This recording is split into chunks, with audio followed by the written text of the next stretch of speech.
Selamat pagi anak-anak. Assalamualaikum warahmatullahi wabarakatuh. Masih bersama Bu Tutu. Hari ini kita akan belajar materi kelas 5. Tema 1, organ gerak hewan dan manusia. Subtema 2, manusia dan lingkungan. Pembelajaran 3.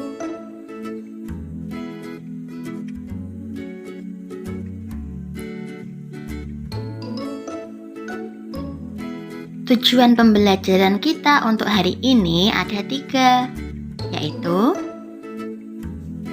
melalui pengamatan gambar peta, siswa dapat menjelaskan peta kepadatan penduduk Indonesia dengan tepat. Melalui pengamatan gambar peta, siswa dapat menjelaskan keberagaman di Indonesia dengan tepat. Melalui pengamatan gambar sila Pancasila, siswa dapat menjelaskan nilai-nilai luhur Pancasila dengan benar.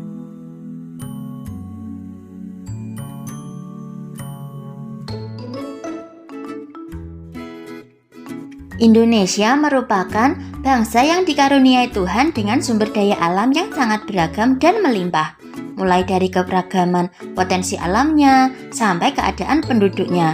Sudahkah semua itu dimanfaatkan secara bertanggung jawab?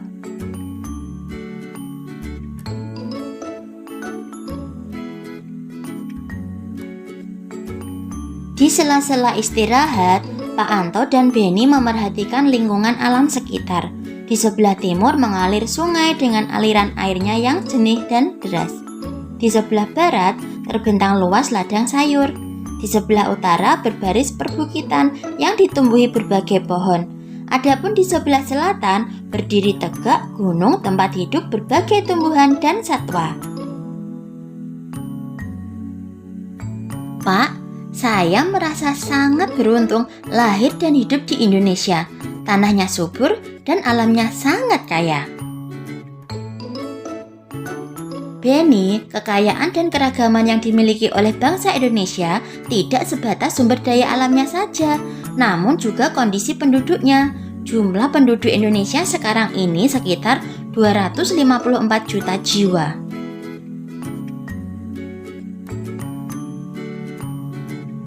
Penduduk tersebut tersebar hampir di 13.466.000 pulau yang ada, menurut Kepala Badan Informasi Geospasial, dari Sabang sampai Merauke. Masing-masing pulau atau wilayah memiliki beragam suku, adat, budaya, ras, agama, dan golongan. Dari sekian banyak penduduk tersebut juga terdiri atas beragam latar belakang pendidikan, ekonomi, sosial, dan budaya. Wah, saya makin bangga jadi anak Indonesia. Penduduk Indonesia yang sangat banyak itu tersebar di seluruh wilayah Indonesia. Amatilah peta persebaran penduduk di Indonesia berikut ini. Kepadatan penduduk di setiap daerah di pulau-pulau di Indonesia ditunjukkan berdasarkan warna sesuai dengan petunjuk di sebelah kiri bawah. Warna hijau tua menunjukkan kurang dari 10 orang per kilometer persegi, hijau muda 10-49 orang per kilometer persegi, hijau terang 50-99 orang per kilometer persegi, warna kuning 100-199 orang per kilometer persegi, warna salem 200-599 orang per kilometer persegi, warna orange 600-1299 orang per kilometer persegi, dan warna merah lebih dari 1299 orang per kilometer persegi.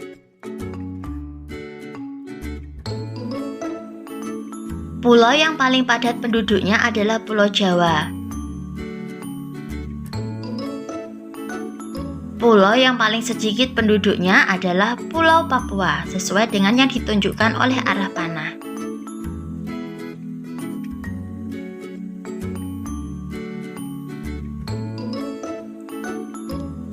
Kepadatan penduduk di Provinsi Lampung adalah antara 200 sampai 599 orang per kilometer persegi.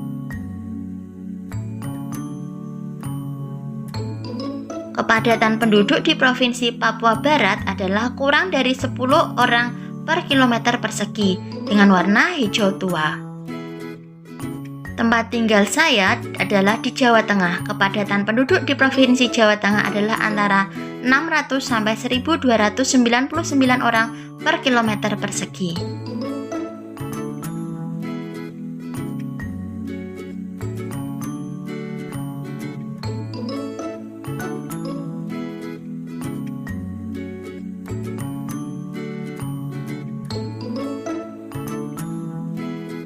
Wilayah Indonesia yang sangat luas dan berupa kepulauan mengakibatkan terjadinya berbagai keberagaman penduduknya. Salah satunya adalah keberagaman suku. Perhatikanlah peta persebaran suku-suku bangsa di Indonesia berikut ini. Mari kita cari tahu suku-suku yang mendiami setiap pulau di seluruh wilayah Indonesia. Yang pertama, suku di Pulau Sumatera antara lain suku Gayo, suku Alas, suku Kluwet, suku Melayu, suku Mindanao, suku Batak, suku Nias, suku Minangkabau, suku Mentawai, suku Kubu, suku Kerinci, dan lain-lain.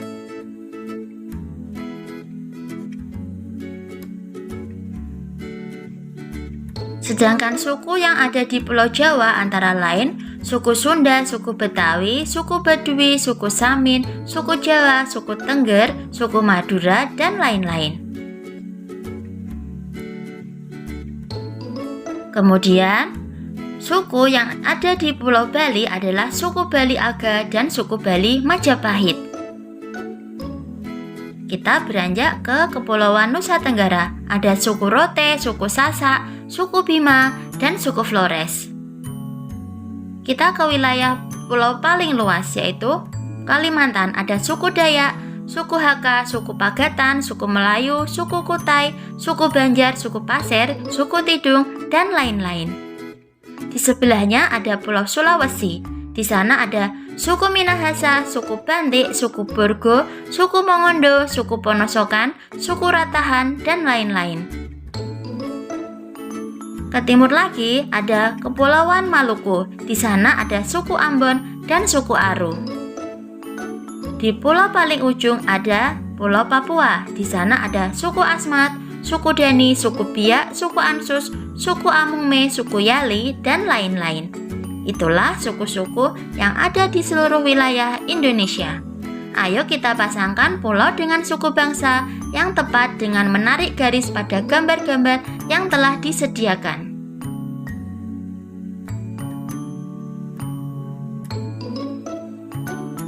Suku yang ada di Pulau Jawa ditunjukkan oleh gambar di sebelahnya, yaitu gambar pertama. Kemudian, suku yang ada di Pulau Sumatera ditunjukkan oleh gambar nomor 3. Suku yang ada di Pulau Kalimantan ditunjukkan oleh gambar nomor 2. Suku yang mendiami Pulau Sulawesi ditunjukkan oleh gambar nomor 4 di sampingnya.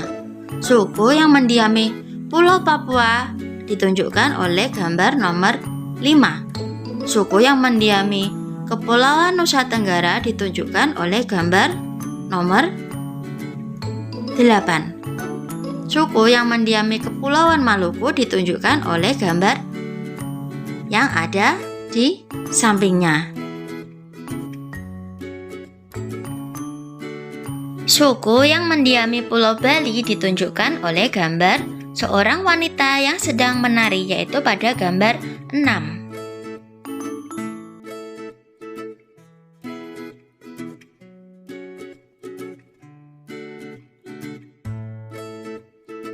Selain suku yang beragam, Indonesia juga dianugerahi keberagaman agama. Ada 6 agama yang diakui oleh pemerintah, yaitu Islam, Kristen, Katolik, Buddha, Hindu, dan Konghucu.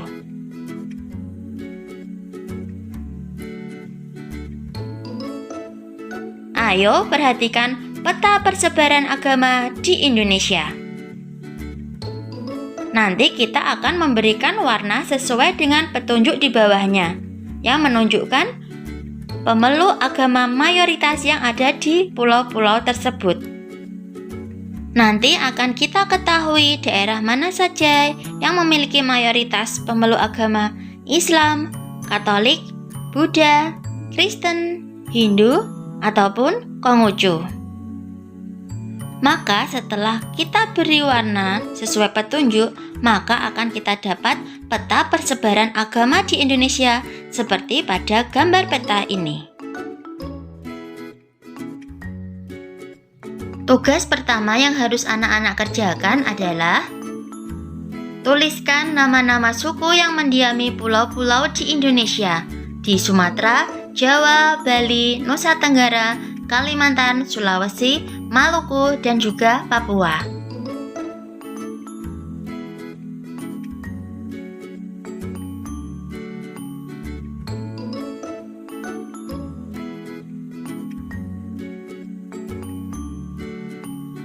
Wah, sungguh sangat beragam penduduk Indonesia. Untuk mengetahui keberagaman penduduk di Indonesia, kamu bisa mengamati lingkungan di sekitar tempat tinggalmu. Kamu dapat mengetahuinya dengan melakukan wawancara dengan keluarga, warga sekitar, ketua RT atau RW, kepala desa, ataupun tokoh masyarakat.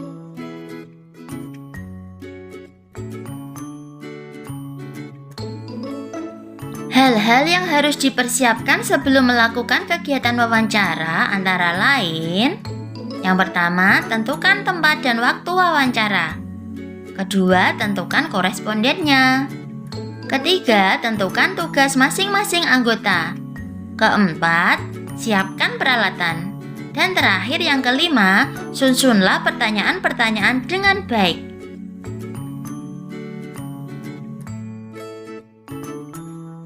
Tugas kedua yang harus anak-anak kerjakan adalah lakukan kegiatan wawancara dengan orang di sekitarmu. Bisa orang tua, tetangga, saudara, ketua RT atau RW, dan lain-lain. Tema wawancaranya adalah wilayah tempat tinggalku adalah Indonesia kecil. Hal yang menjadi perhatian ada 4: agama penduduk, suku penduduk, tingkat ekonomi penduduk, dan tingkat pendidikan penduduk. Tuliskan hasil wawancaramu pada kolom berikut ini.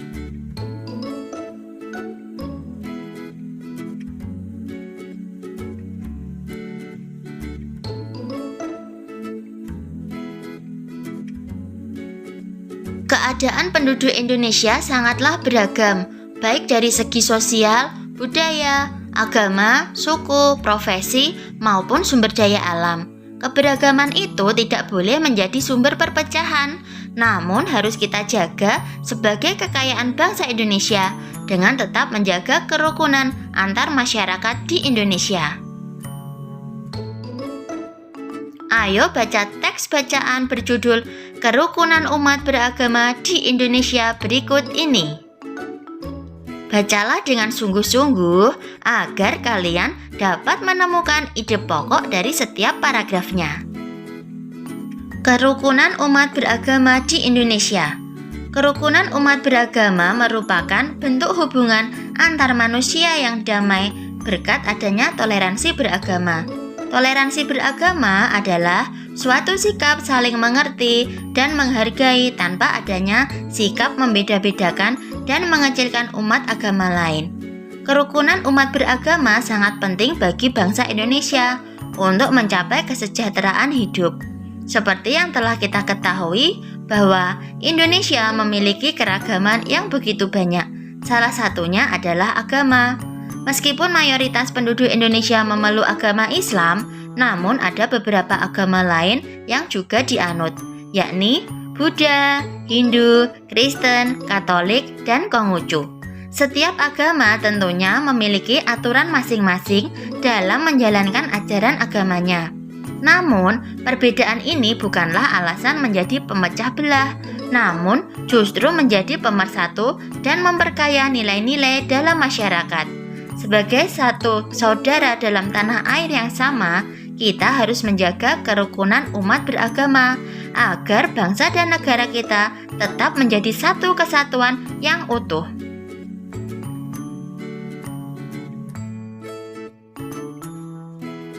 Tri Kerukunan Umat Beragama merupakan program yang dicanangkan pemerintah untuk menciptakan kehidupan beragama damai dan rukun.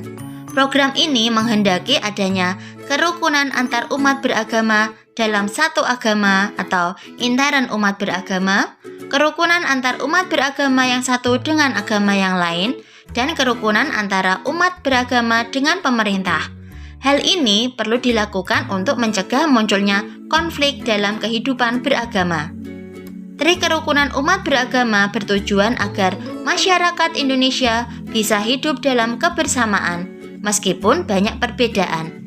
Program ini harus diwujudkan agar tidak terjadi pengekangan dan pengurangan hak-hak dalam menjalankan ajaran agama, seperti dalam pendirian rumah ibadah, pelaksanaan ibadah, dan hari besar keagamaan, serta penyiaran agama. Tri Kerukunan Umat Beragama dimulai dengan kerukunan antar umat beragama dalam satu agama atau intaran umat beragama. Perbedaan pandangan dalam satu agama dapat memicu terjadinya konflik dalam agama itu sendiri. Oleh karena itu, perbedaan pandangan ini haruslah diupayakan agar tidak saling merasa bahwa pandangannya adalah yang paling benar.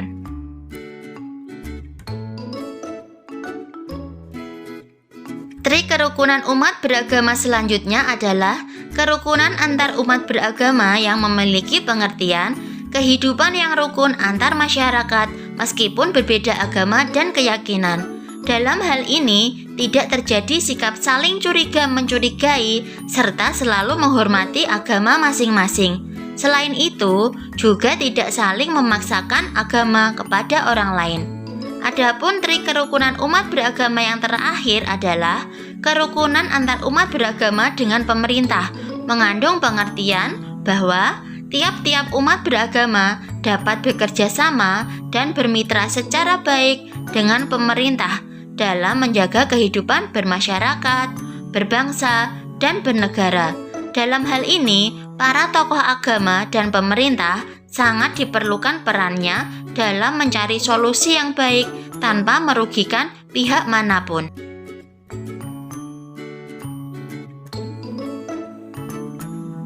Setelah kita baca dengan sungguh-sungguh, maka kita dapat menemukan ide-ide pokok seperti yang Bu Guru beri garis bawah berikut ini.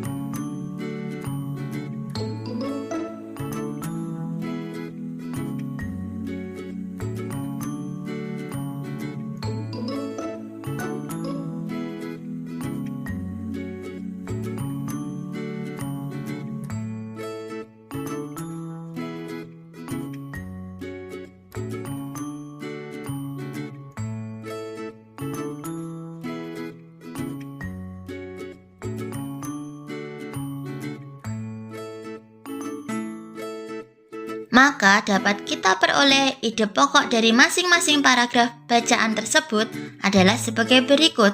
Paragraf pertama, kerukunan umat beragama merupakan bentuk hubungan antar manusia yang damai berkat adanya toleransi beragama. Paragraf kedua, kerukunan antar umat beragama sangat penting bagi bangsa Indonesia untuk mencapai kesejahteraan hidup.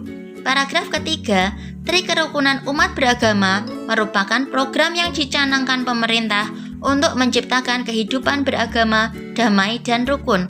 Paragraf keempat, Tri Kerukunan Umat Beragama bertujuan agar masyarakat Indonesia bisa hidup dalam kebersamaan meskipun banyak perbedaan. Dan paragraf kelima, Tri Kerukunan Umat Beragama dimulai dengan kerukunan antar umat beragama dalam satu agama atau intoleran umat beragama. Paragraf 6, Tri Kerukunan Umat Beragama selanjutnya adalah kerukunan antar umat beragama yang memiliki pengertian kehidupan yang rukun antar masyarakat meskipun berbeda agama dan keyakinan. Paragraf ke-7, adapun Tri Kerukunan Umat Beragama yang terakhir adalah kerukunan antar umat beragama dengan pemerintah, mengandung pengertian bahwa tiap-tiap umat beragama dapat bekerja sama dan bermitra secara baik dengan pemerintah dalam menjaga kehidupan bermasyarakat, berbangsa, dan bernegara.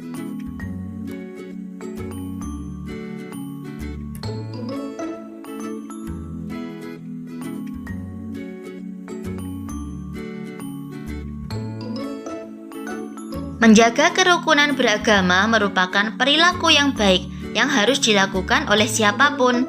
Hal tersebut juga mencerminkan penerapan nilai luhur yang terkandung dalam sila Pancasila, terutama sila ketuhanan yang Maha Esa. Setiap sila dalam Pancasila memiliki nilai-nilai luhur yang berbeda satu sama lain. Ayo kita cari tahu apa saja nilai-nilai luhur yang terkandung pada setiap sila Pancasila. Sila yang pertama adalah sila ketuhanan yang Maha Esa. Sila ini berhubungan dengan perilaku kita sebagai umat pada Tuhannya. Nilai luhur yang terkandung di dalamnya ada 4, yaitu keyakinan terhadap adanya Tuhan yang Maha Esa, ketakwaan terhadap Tuhan yang Maha Esa, saling menghormati dan toleransi antar pemeluk agama yang berbeda-beda, dan kebebasan menjalankan ibadah sesuai dengan agama dan kepercayaannya. Sila yang kedua adalah kemanusiaan yang adil dan beradab. Sila ini berhubungan dengan perilaku kita sebagai manusia yang pada hakikatnya semua sama di dunia ini.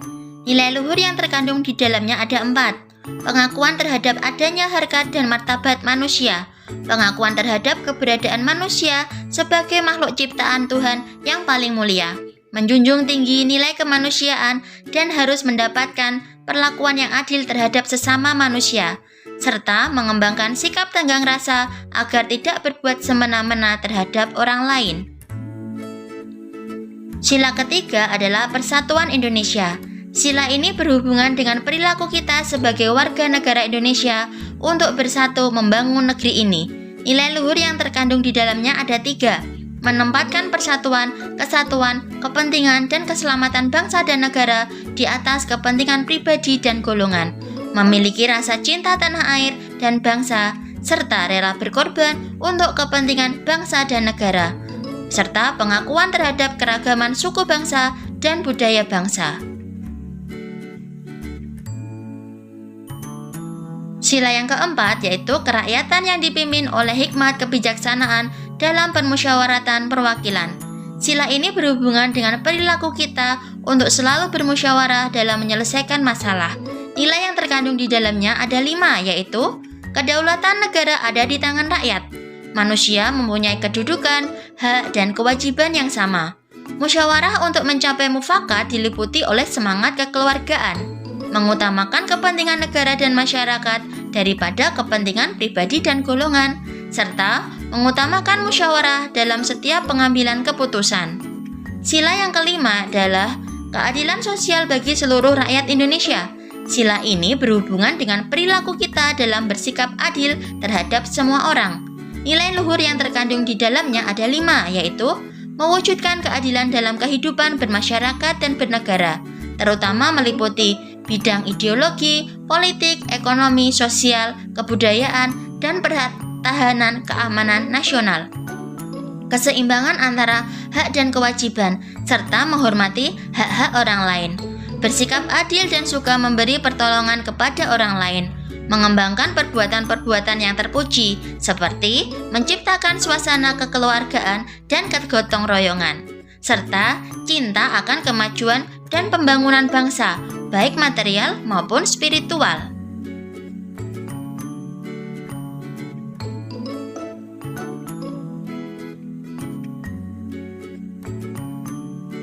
Pancasila menjadi pandangan hidup bangsa Indonesia, maka dari itu perilaku dan sikap masyarakatnya haruslah mencerminkan nilai-nilai luhur Pancasila. Meskipun demikian, sering kita jumpai dalam kehidupan sehari-hari perilaku orang-orang di sekitar kita yang tidak mencerminkan nilai-nilai Pancasila. Berikut adalah beberapa contoh perilaku yang tidak mencerminkan nilai-nilai Pancasila. Di lingkungan sekolah, contohnya, memilih teman hanya yang kaya saja, tidak mau meminjamkan peralatan sekolah kepada teman, menyontek, berkelahi, tidak mau mengikuti upacara bendera, dan mengejek teman.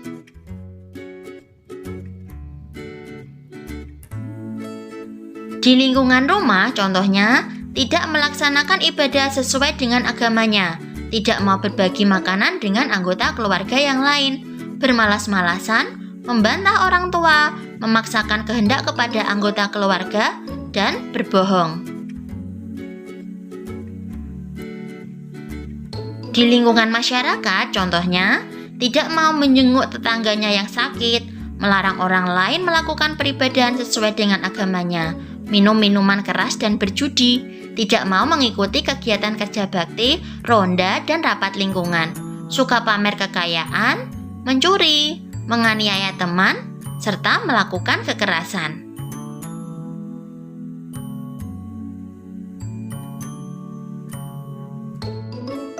Banyak faktor yang membuat bangsa Indonesia menjadi sebuah negara yang besar yang bisa disandingkan dengan bangsa-bangsa besar lainnya di dunia.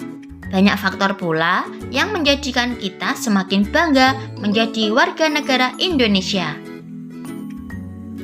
Faktor-faktor tersebut antara lain adalah sebagai berikut.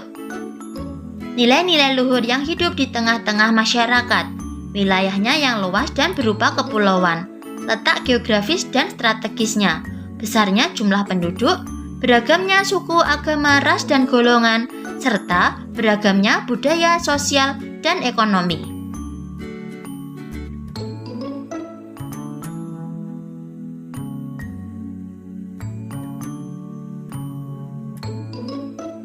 Tugas ketiga untuk anak-anak adalah mengerjakan soal-soal di bawah ini. Ada 3 soal. 1. Sebutkan 3 nilai luhur yang terkandung dalam Sila Persatuan Indonesia. 2. Berhubungan dengan apa sila kemanusiaan yang adil dan beradab?